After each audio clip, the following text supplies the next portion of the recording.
1 week before the wedding, my fiancé said he wanted to have a child with his first love. Sure, I replied. My fiancé was stunned, not expecting me to agree. It's just IVF, I understand. I smiled. After all, I chose him initially only because of his genes.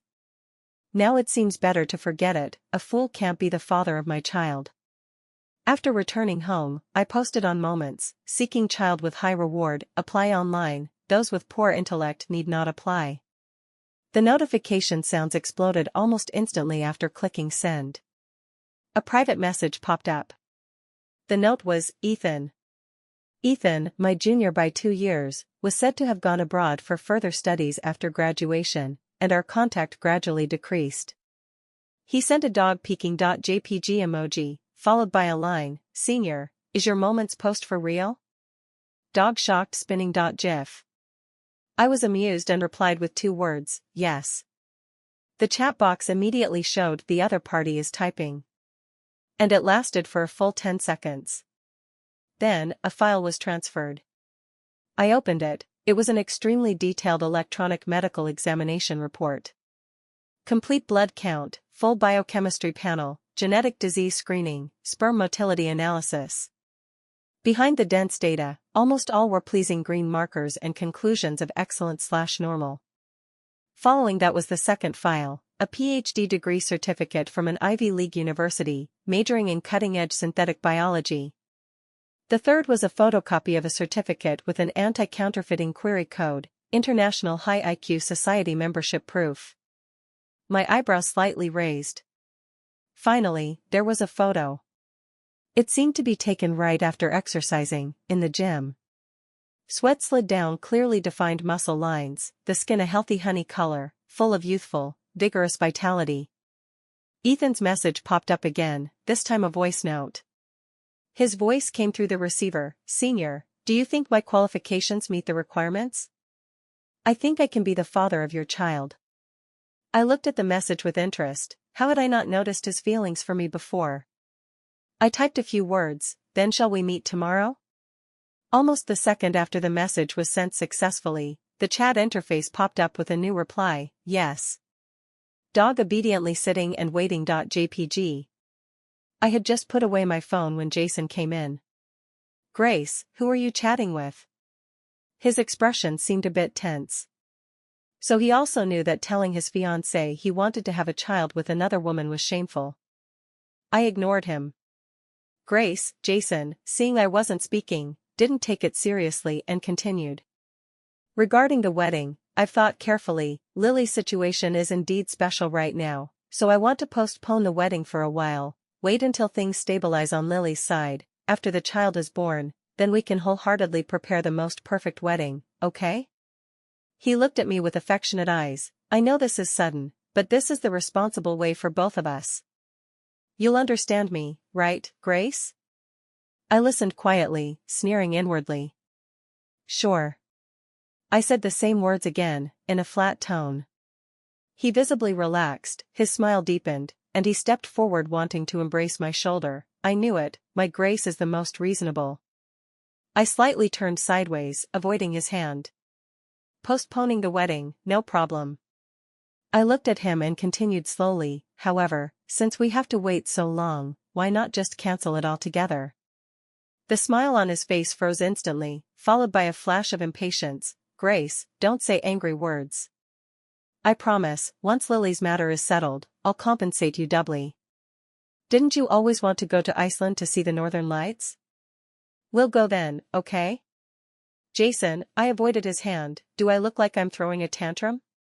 Jason's face completely darkened. Grace, don't make a fuss here, this matter is settled. Once Lily gives birth to the child, we'll hold the wedding. His phone suddenly rang once. No need to think to know who it was. Jason gave me a last look, his eyes carrying a warning, then turned and left without looking back. I frowned. How had I not noticed before that he was such a fool? The phone screen lit up. Ethan sent a restaurant location and a sentence. Senior, is 3 p.m. tomorrow convenient here? Dog expectant starry eyes.jpg. I looked at that lively avatar and replied, okay, see you on time. In the morning, I opened my eyes, my body retaining clear memories from last night. A strong arm lay across my waist, belonging to Ethan. "Senior, sleep a bit more." His voice, heavy with sleep, sounded behind my ear. "No, I have things to do today." Ethan also propped himself up. "What's so urgent?" "I'll take you." Moving. I picked up the clothes scattered on the floor and put them on. "Moving out from that scumbag's place, can't keep staying in a hotel." He was stunned for a moment, then his eyes lit up. "I'll help you." "No need." I interrupted him. "Don't worry, I'll give you your status." Half an hour later, I returned to the apartment with Jason. Pushing open the door, the air was filled with a cold, uninhabited atmosphere. This week, I worked during the day and spent nights with Ethan, hardly coming back at all. I started packing my luggage. My movements were efficient and targeted. I only took what belonged to me: clothes, books, work materials, some personal collections. As for those couple's mugs, the ornaments we bought together, even the photos hanging on the wall, I didn't blink an eye, leaving them all in place. Just as I was packing the last few coats into the box, the sound of a key turning came from the door. Jason was back. He looked somewhat tired, his suit jacket casually draped over his arm, tie loosened. Seeing me, especially the several open suitcases in the center of the living room, he was clearly stunned. He approached, placing a paper bag he was carrying on the coffee table. "You're back? I brought you chestnut cake from that old shop in the south of the city. I queued for quite a while." I glanced at the bag of still steaming chestnut cake, said nothing, and continued zipping up the suitcase. My silence seemed like grievance in his eyes. Jason sighed and walked to my side. "Grace, still not over your anger?" "I know postponing the wedding is my fault, but these days I've been so busy at the hospital without touching the ground, and Lily's condition has been fluctuating. See, as soon as I had time, I hurried back to accompany you, right?" He reached out to touch my shoulder but I sidestepped to avoid it. "Chestnut cake," I finally spoke, my voice without warmth. "I'm allergic, don't you know?"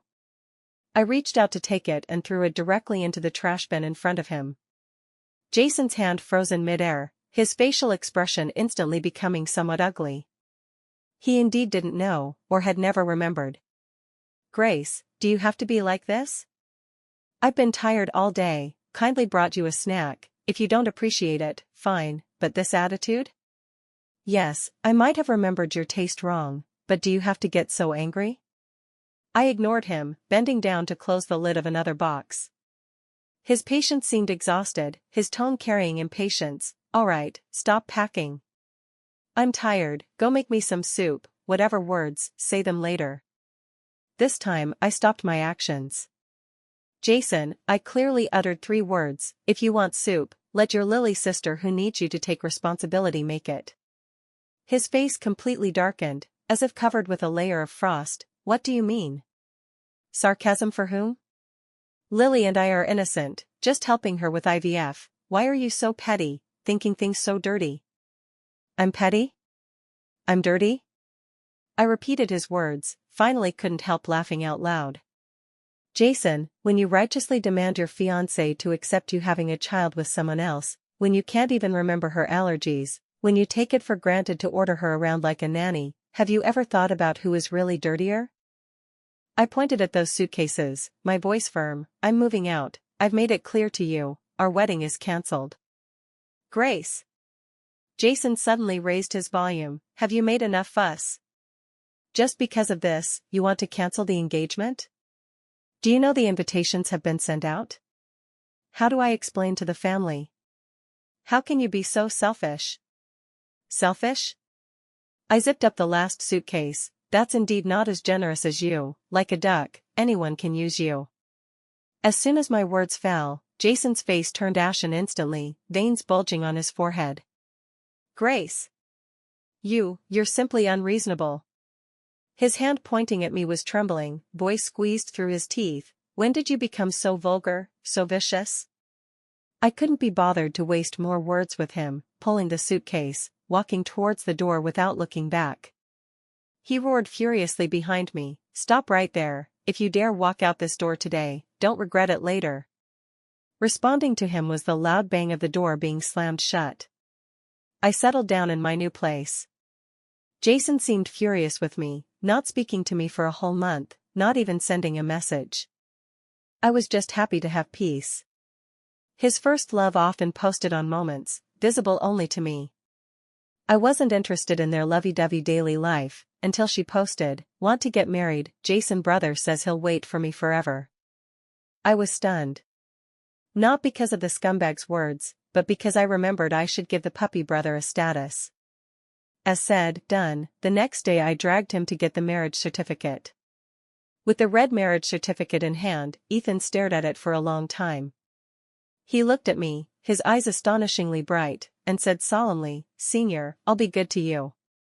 At the same time, my phone became Lily's exclusive showground. She was no longer satisfied with posting on moments but sent directly to my WeChat. Sometimes it was Jason accompanying her shopping in a maternity store, his profile focused on some baby clothing. Caption: Jason bro says to look in advance, he's even more anxious than me. Sometimes it was Jason's car parked downstairs her home. Caption: sending me back so late specially, afraid I'm not safe, Jason bro is really so considerate. I just wanted to laugh seeing it. Time passed quietly, and in the blink of an eye, another month went by. Jason started to panic a bit. "How long are you going to make a fuss? I know what you said was in anger, come back, I won't hold against those nonsense words you said that day." "Grace, my patience is limited, if you don't show up again, the wedding will really be cancelled, don't regret it then." I didn't want to bother at all, because I was pregnant. Unfortunately, good things don't come in pairs. As soon as I went out, I ran into Jason and Lily. Seeing me, Lily's eyes lit up instantly. "Sister Grace? What a coincidence. Are you shopping too?" Jason bro insisted on dragging me out for some fresh air, saying staying cooped up at home is bad for the body. Actually, I think resting at home is fine, don't want to waste too much of his time. Jason also saw me, he was first stunned, his gaze lingered complexly on my face for a moment, brows furrowed tighter, seeming to want to say something, but his lips moved, ultimately just looking at Lily. Lily continued, "Sister Grace, I heard from Jason bro that you're in a cold war with him, he's already very tired, can you be understanding of him?" As soon as her words fell, Jason's face flashed a trace of guilt and reluctance, his gaze towards me added some fatigue and faint reproach, as if I was really unreasonable. I felt a bit nauseous. But I didn't plan to wrong myself. I walked over step by step, standing in front of her. I raised my hand and crisply gave Lily a slap. The paw sound was crisp, particularly piercing in the bustling mall. Lily staggered from the hit. "Why did you hit me?" "Jason bro, I'm dizzy." Jason was also completely angry, pulling me away with one hand, almost half holding the swaying Lily, roaring angrily at me in a low voice. "Grace, don't you know Lily's physical condition? She's a patient. I've told you, the one I love in my heart has always been you, it's just that Lily's situation is special now, why do you have to make things so ugly?" I was so angry I laughed. I looked at Jason, word by word, clearly saying, "Jason, has your brain been infected by her too? Do I need to remind you? We've long broken off the engagement, what identity are you using now to yell at me here? Ex-fiancé?" I couldn't be bothered to look at his face anymore, turned and walked away. Jason behind me was so angry his voice changed tone. "Grace, stop right there." I didn't turn back, heading straight to the elevator. The phone rang soon, Jason's name jumping on the screen. I pressed mute, letting it ring non-stop. Back at the new home, there were over a dozen missed calls on the phone, all from Jason. The last was a long voice message. Opening it, it was his voice suppressing anger. "Grace, let's talk, I know you're angry inside, but hitting people is wrong. You know her health is poor. Come back, stop fussing, the wedding can still be discussed." The tone shifted stiffly from accusation to helpless coaxing. I directly replied 2 words, "No need." The other side immediately showed typing, but after several minutes, sent, "You have to be so nitpicky?" "Fine, as you wish." After that, complete silence. Finally peaceful. I took a weekend to go home and explained everything to my parents from beginning to end. Hearing that Jason actually proposed IVF with someone else and postponing the wedding, my dad was so angry his face turned ashen, my mom was heartbroken and wiped tears non-stop. They originally had a good impression of Jason, now only disappointment and anger remained. Good break. This kind of unclear man isn't worth my daughter entrusting her life to. With family support, the last bit of dust in my heart settled. Days passed peacefully for a month. Lily sent me another WeChat, a photo of a pregnancy test stick, words revealing unconcealed triumph. Sister Grace, I'm pregnant. Jason Bro says this is the best gift from heaven to us. Looking at the message, I touched my already obviously protruding belly and couldn't help smiling. It seems Jason's gene quality is indeed not great. I'm already showing, and he's just hit the jackpot. That same afternoon, Ethan specially took leave to accompany me to the hospital for prenatal checkup. He carefully supported me, registered, queued, busied himself around. When it was my turn for the ultrasound, he kissed my forehead at the examination room door. Senior, don't be nervous, I'll wait outside. The checkup went smoothly.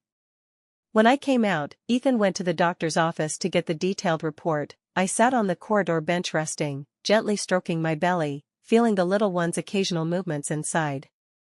At that moment, a familiar pair appeared at the end of the corridor. Jason carefully supported Lily, Lily's belly still not showing. But she almost entirely leaned on Jason, looking fragile as if unable to withstand wind. They were also here for prenatal checkup. Jason looked up, his gaze swept over me, first stunned. Then, his sight fixed deadly on my protruding abdomen. He suddenly flung Lily's hand away, rushed to me in a few strides, his finger trembling pointing at my belly. Grace, you actually got pregnant with someone else's bastard. Jason's roar echoed in the hospital corridor, attracting looks from surrounding people. His eyes bloodshot, chest heaving violently, as if suffering great insult and stimulation. Whose child? Grace, tell me, whose bastard is this? He approached a step, voice distorted from extreme anger. He stared deadly at my belly, eyes full of disbelief and absurd doubt. Suddenly, as if thinking of something, his tone became sharp. Or is this belly fake at all? Deliberately stuffing a pillow to act for me?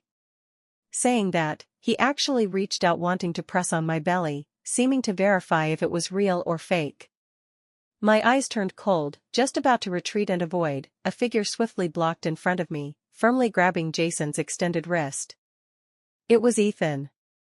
He came back after getting the report, just in time to see this scene.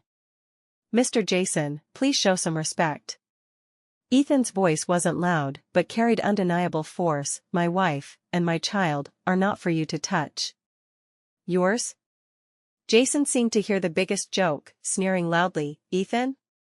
You? Grace, who else would you find but such a greenhorn to act? You think I'll believe it? This must be a setup to provoke me, right? He fundamentally unwilling to believe the facts before him, stubbornly thinking this was my way to retaliate against him. Ethan didn't waste more words with him. When Jason tried to break free again and spew malicious words, Ethan unhesitatingly swung a punch, smashing hard on his cheek. Jason caught off guard, staggered, and hit the wall from the punch. His mouth corner broke instantly, seeping blood. He covered his face, looking at Ethan in disbelief. Jason bro. Lily screamed, pounced over, tears surging instantly. She supported Jason, turned and cried at us, how can you hit people? Jason bro is just too sad. Sister Grace, you're too much. How can you hurt Jason bro like this? Jason subconsciously held Lily, patted her back to soothe. Lily, don't be afraid, I'm fine. But his gaze still locked deadly on me, especially my belly. When his sight swept over Ethan's subconscious hand protecting in front of my belly, he panicked. That wasn't a pillow. Grace was really pregnant. And the child wasn't his. After anger faded, huge panic and regret swept over him. He looked at me, eyes unwilling. Grace. He pushed Lily away, trying to approach me, voice with a tremble, I was wrong, I was too agitated earlier. Are you angry with me, deliberately like this? Can we talk properly? You can't do this to me. Jason, I interrupted him, do I need to remind you? There's no relationship between us anymore, now. I and my legal husband, pregnant with our expected child, coming for prenatal checkup, any problem? Husband. She actually already got the certificate. I held Ethan's arm, clearly uttering each word. As for talking? Between us, there's long been nothing to say. Ethan embraced my shoulder, coldly glanced at Jason, that look full of warning and possessiveness. Let's go, Senior, the doctor said to keep a pleasant mood. He said to me in a low voice, tone instantly restoring gentleness. I nodded, no longer looking at the pair frozen in place, letting Ethan protect me, turned and left. Grace, Grace! Don't go! Jason shouted urgently behind me, wanting to chase. But at that moment, Lily let out a more shrill sob, body softly sliding to the ground. Jason bro, my belly hurts so much. Jason's steps suddenly stopped. He turned back looking at pale-faced Lily, face full of struggle and pain. Ultimately, he gritted his teeth, bent to pick up Lily, running towards the emergency room. Just before leaving, that unwilling, regretful look still stabbed my back like a needle. Ethan protected me, steadily walking to the parking lot. Only after sitting in the car did he relax, turning sideways to look at me carefully. Senior, are you okay? Were you scared? Want some water? The concern in his tone almost overflowed. He reached to take the thermos from the back seat, unscrewed the cap and handed it to me. I took the cup, sipped some warm water, shook my head. My gaze involuntarily fell on the hand he used to hit Jason earlier, knuckles slightly red. I reached out to touch gently. Does your hand hurt? Ethan was stunned for a moment, then gentle smile rippled in his eyes. He turned his hand to hold mine in his palm. Doesn't hurt, punching him feels more refreshing than when I pulled an all-nighter in the lab to complete a set of key data back then.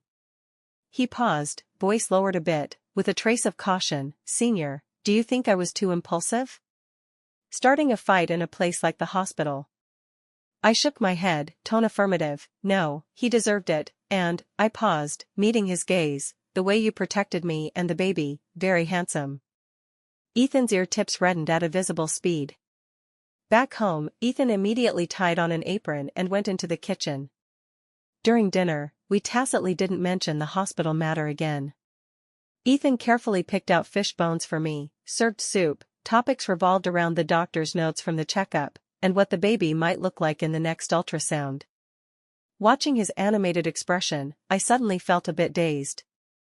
In those years with Jason, there seemed never to have been such relaxed, full of everyday warmth and anticipation moments. Ethan, I put down my chopsticks, said softly, thank you. Ethan was serving me food, upon hearing paused his action, looked up at me. Thank me for what? Thank you for appearing. I looked into his eyes, said seriously, and thank you for, not minding. I meant my well-known past with Jason, and today's ugly farce. Ethan put down his chopsticks, reached over, gently held my hand.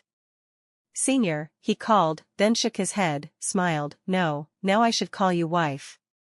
Wife, past things are just past. As for today's matter, the fault isn't yours. I only feel heartache that you once misjudged. How could I mind? Moreover, he suddenly blinked slyly, with a bit of small pride. Now you're my legally certified spouse, the child is also mine, I'm the biggest winner, what's there to mind? It should be Jason jealous of me. I was amused by his expression, the last bit of haze in my heart dissipated.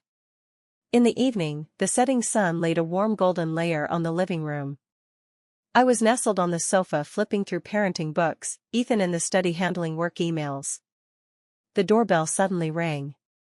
Ethan stood up. I'll go see. I nodded, didn't move. Through the video doorbell screen, sure enough saw Jason's dejected face. His hair somewhat messy, mouth corner still with obvious bruise. Ethan opened the door, but had no intention of letting him in, his tall figure blocking the doorway. Where's Grace? I want to see her. Jason's voice hoarse, with a stubbornness. My wife doesn't want to see you. Ethan's tone cold and distant. Wife. Jason seemed stung by this word, suddenly looked up, with a condescending scrutiny and disdain. Ethan, what are you? Do you deserve her? Do you know what she likes and dislikes? Do you understand her past? You're just a tool she uses to anger me. He got more agitated as he spoke, trying to push Ethan aside to barge in. Ethan didn't budge, just his eyes turned colder. Mr. Jason, please watch your words. Ethan's voice still calm, whether I deserve or not, it's not up to you. As for my identity. He slightly turned, took a gold-embossed business card casually placed before on the entry cabinet inside the door, handed it to Jason, tone flat. Perhaps, you can go back and ask your father, the cooperation project with Joe's that he's been pursuing recently, why it was unilaterally indefinitely shelved by the investor last week. Jason's pupils shrank sharply, looked at the business card in disbelief. He originally thought Ethan's Joe was just a common surname, but he was actually from the Joe family. Jason's face instantly became pale, the earlier arrogance completely gone. His family's enterprise was considered prominent locally, but not on the same level as Joe's. Only then did he realize how ridiculous and superficial his previous judgment of Ethan as pretty boy, Greenhorn was. Now, Ethan retracted the card, tone still without fluctuation. Can you please leave?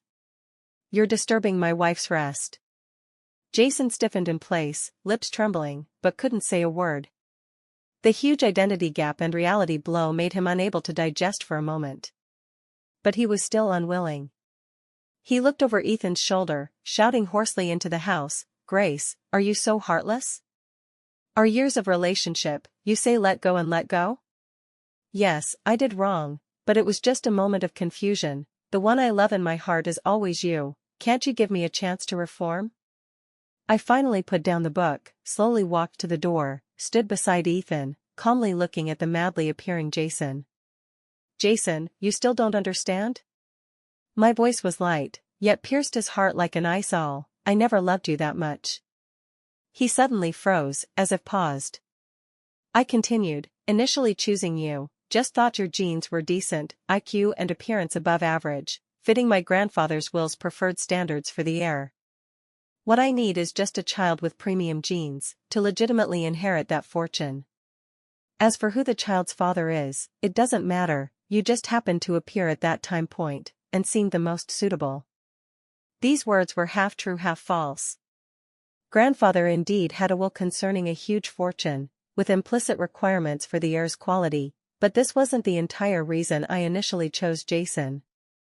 However, at this moment, using this reason to thoroughly shatter his ridiculous self-esteem and fantasies was most appropriate. The color drained from Jason's face instantly, he staggered back a step. Impossible, you're lying to me. Grace, you must be lying. How could you? Believe it or not, up to you. I interrupted him, held Ethan's arm. Now, I've found someone more excellent, who loves me more. So, please don't appear in front of us again. After saying that, I no longer looked at his collapsed, distorted expression, said softly to Ethan, close the door. Ethan nodded, unhesitatingly closed the door. The instant the door closed, I heard a suppressed sob from outside. The world was finally quiet. I relaxed, turned around, but met Ethan's astonishingly bright eyes. Where was the coldness on his face when facing Jason earlier, now full of irrepressible excitement? Wife.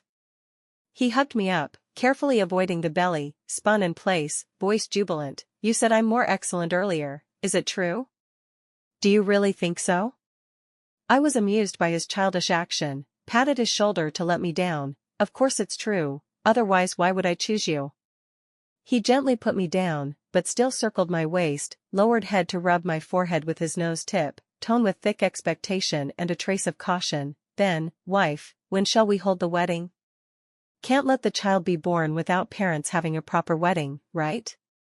Looking at his puppy-like expectant eyes, my heart softened. Actually, after getting the certificate, I've been considering this. Originally thought holding a wedding while pregnant was troublesome, but now, looking at this man before me full of me and the baby, I suddenly felt a wedding was so necessary and worth looking forward to. I looked at him, smiled slightly, gave the answer he'd long awaited. Next month, pick a day with good weather. Ethan was stunned. A full few seconds passed, huge surprise exploded on his face. Really? Senior, wife. You agreed, you really agreed. Great, I'll start preparing right away, must give you the most perfect wedding. Watching his ecstatic appearance, I suddenly remembered something, said softly, actually, no need to be so excited. The moment I discovered I was pregnant and decided to keep the baby, I already took you to meet my parents. Ethan's body suddenly stiffened, slowly released me, lowered head looking at me, eyes full of disbelief. When? How don't I know?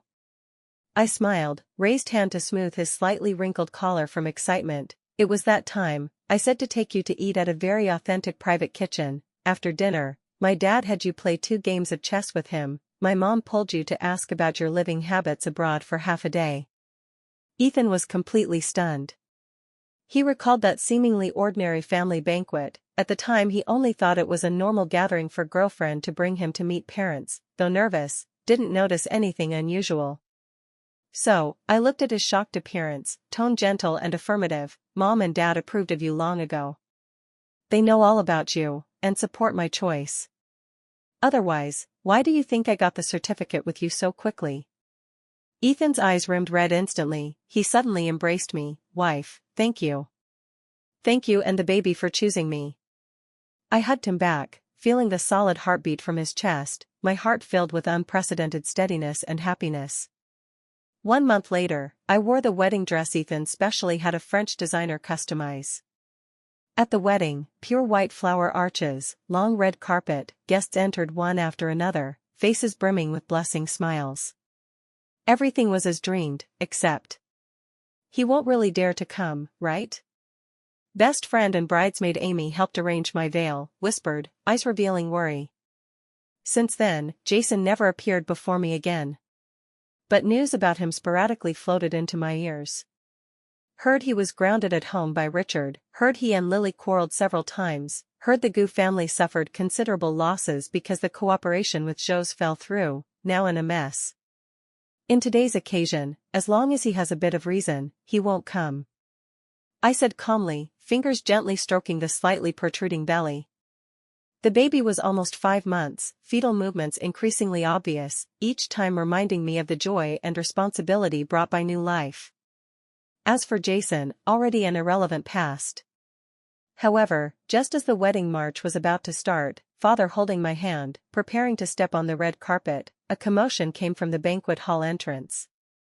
Jason still came after all. He looked haggard, with heavy dark circles under eyes full of red bloodshots and a nearly paranoid madness. He rushed in regardless, but was stopped by bodyguards.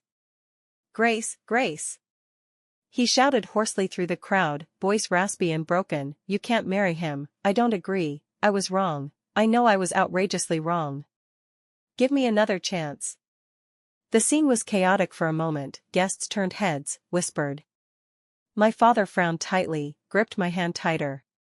Ethan stood beside the priest at the end of the red carpet, face darkened, but he didn't move, just gave me a soothing look, then whispered an instruction to the assistant beside him. The assistant nodded, quickly walked to the commotion. Jason, look what place this is. Jason's father, Richard with ashen face stood up from the guest seats, walked over in a few steps, suppressed voice scolding. Not embarrassed enough? Get back. Dad, I can't let her marry someone else. Jason struggled, eyes locked deadly on me. I love her. You love her? Loving her is being entangled with another woman while engaged? Richard was so angry his hand shook, but considering the occasion, could only suppress anger. Look what you look like now. You've lost all face for the Gu family. Just as the stalemate continued, a frail figure staggered appearing at the entrance. It was Lily. She still wore a loose skirt, face pale, tears falling like broken beads. Jason bro, don't be like this. She sobbed, voice not loud, but enough for surroundings to hear clearly. I beg you, let's go back. Doctor said I can't be too emotional, bad for the child, this is your flesh and blood. While saying, she stroked her belly, body swaying, as if about to faint next moment. This posture immediately drew some sympathy and whispers. Jason saw her, the madness in eyes struggled a bit. Lily, what are you doing here? Go back. Jason's tone irritated. Jason bro, I'm worried about you. Lily cried harder, even starting to pant slightly. My belly is a bit uncomfortable, let's go back, okay? Just accompany me to quietly pass my last days. She brought out Last Wish again. This seemed Lily's most effective weapon against Jason. Sure enough, struggle on Jason's face intensified, fists clenched cracking, looked towards me full of pain and reluctance, but feet nailed in place. Richard took the chance to signal bodyguards. 2 bodyguards immediately stepped forward, one left one right held Jason. Mr. Jason, please leave, don't disturb Mr. Zhou and Mrs. Zhou's wedding. Ethan's assistant also stepped forward, said politely but firmly. Jason was half-forced dragged out, he stared deadly at me, mouth still unwillingly growling low. Lily wiped tears, followed closely behind him. Before leaving, didn't forget to look back at me, that look had resentment, jealousy, and a trace of hard-to-detect triumph. This farce finally ended. Guest seats restored calm, just the atmosphere inevitably a bit subtle. Father looked at me worriedly, I smiled slightly at him, shook head, indicating I'm fine. Ethan strode from the red carpet end, held my hand, his palm warm and strong. Don't let irrelevant people disturb our good day. He said low in my ear, then looked at the present guests, said loudly, a small interlude, made everyone laugh. Wedding continues. Music restarted, applause also heated up again. Accompanied by father, under Ethan's affectionate gaze, I step by step, firmly walked towards my new life. The wedding proceeded warmly and perfectly. Post-wedding life was calm and happy. Ethan almost turned down all unnecessary work socials, using most time to accompany me. We together picked baby clothes, decorated the nursery, discussed names, every prenatal checkup he must attend, carefully recording every doctor's instruction. He cared for me meticulously, yet never treated me as fragile porcelain, respected all my ideas and decisions. I've never so truly felt what it's like to be wholeheartedly loved and cherished by someone. About Jason and Lily's news, I rarely inquired actively. But Amy, this gossip antenna, always couldn't help sharing with me. Heard Lily forced marriage, using the child in belly, Gu family old man seems to have relented, after all that's Gu family bloodline. Amy helped sort baby's small clothes while pursing lips. But Jason adamantly disagrees, the two quarrel earth-shaking, TSK, really dog blood drama. I was watering a pot of potholes, upon hearing didn't stop, as expected. Jason might marry Lily for responsibility, but the hurdle in heart can't pass. Especially when Lily's existence constantly reminds him how he completely lost me because of her. This thorn will always stab in his heart. There's even more extreme. Amy leaned closer, lowered voice, did Ethan send Jason a big gift? About Lily's. I raised my eyebrow, looked at Ethan coming out of kitchen with fruit plate. Ethan placed the plate in front of me, expression indifferent, just felt some people kept in the dark are pitiful, casually had someone check Lily's medical records from those years abroad. She wasn't sick at all, just to gain sympathy, stay by Jason's side, colluded with an irregular private clinic to make fake diagnosis. I suddenly realized. No wonder Lily could so righteously intervene between me and Jason back then. Turns out from beginning to end, it was a carefully planned scam. Sure enough, not 2 days later, more intense news came. After Jason learned the truth, reportedly furious, directly rushed to Lily's place, questioned her, the two erupted in more intense conflict. Jason even wanted to forcibly take Lily to hospital to abort the child, stopped desperately by Gu family who rushed upon hearing. Heard it was ugly, Jason almost hit Lily, slapped by Richard to sober up. Amy recounted with some sigh. But the child was advanced in months, Gu family values heirs, finally under family pressure, the two got the certificate. But no wedding, heard on certificate day, both had dark faces at Civil Affairs Bureau door, like enemies. A resentful couple thus formed. And I just listened calmly, no more ripples in heart. Their love-hate entanglements, for me, already another world story. In late pregnancy, my body burden gradually heavy, but mood always pleasant. Ethan mostly worked from home, caring for me anytime. 1 week before due date, I started regular contractions. Though Ethan rehearsed countless times in advance, when the moment came, still nervous and flustered, almost tripped himself when taking the hospital bag, amusing me to laugh in contraction intervals. Just as he carefully supported me, preparing to go out to hospital, doorbell rang again. Through monitor, saw Jason. He was even thinner and more dejected than last meeting, stubbly beard, standing at door like a lifeless statue. Ethan didn't even frown, directly ignored the doorbell, steadily supported me. Let's go, ignore him.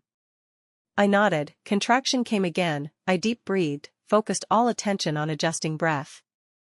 What Jason, what past grievances, at this moment none as important as my soon-to-be-born baby. We hand in hand, directly left from garage. From beginning to end, gave no attention to the lingering figure outside.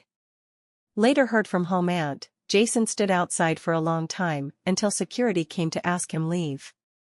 He didn't know, just as he wandered outside the door, inside the one he once had and pushed away himself, was welcoming a true new birth. The delivery process was smooth. A few hours later, I heard a loud cry. Congratulations, it's a beautiful little princess. The nurse held the cleaned and wrapped baby for me to see.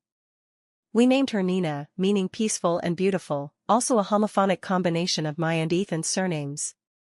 The full-month banquet was simple and warm, only invited closest family and friends. Nina wore red little clothes, carefully held in Ethan's arms. I looked at her, thinking, this is my only child. As for Jason and Lily, heard after marriage they always lived separately, Jason hardly went home. Lily gave birth to a boy, but it didn't improve their relationship. But these, like faded old paintings seen through frosted glass, could no longer stir half a ripple in my heart. My world, long occupied by Nina and Ethan, and my career. Past matters, like yesterday's death. And my new life, hand in hand with beloved, has just begun, and will continue beautifully forever.